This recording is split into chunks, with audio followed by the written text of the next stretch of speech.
Mayor, public schools will play a big role in COVID-19 vax outreach.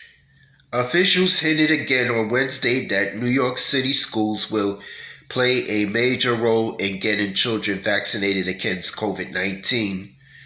During his almost daily pandemic press conference, reporters asked Mayor Bill de Blasio and his team again how or public schools will play a role in ensuring New York City children get the COVID-19 vaccine now that children 12 and older are eligible to get the Pfizer shot. Last week, City Health Commissioner Dr. Dave Choshi said the Department of Health was working with pediatricians and the Department of Education, who will be critical to both administrating the vaccine as well as communicating with parents and guardians about its safety. In response to reporter questions on Wednesday, de Blasio did not elaborate on how the DOE would communicate with parents about the vaccine, instead giving a vague answer that family enrichment centers and schools would be promoting the vaccine in a lot of different ways. We're going to make it easy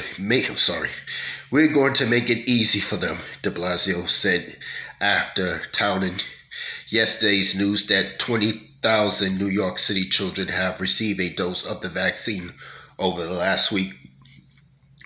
We're going to reach out to them, and I think we're going to get a very strong response, de Blasio said. De Blasio.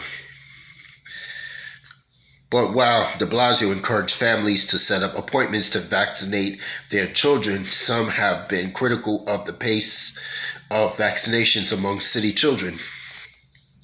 Manhattan Council member Mark Levine, also a candidate for Manhattan Borough President, urged the city over the weekend to offer the shot in schools as means of wrapping up vaccination efforts among kids. Since 12 to 15-year-olds became eligible last week, the vax rate for this group has been slow. There hasn't been a crush on demand like when previous groups became eligible. In response to Levine's recommendation, de Blasio said Tuesday that he would consider turning New York City public schools into vaccination sites. I think it's worth a look for sure, de Blasio said. We just got the approval, and obviously the fastest way and the easiest way was to take advantage of the existing centers that were up and running and in a lot of different neighborhoods. But it's worth looking at any and all approaches that would be helpful.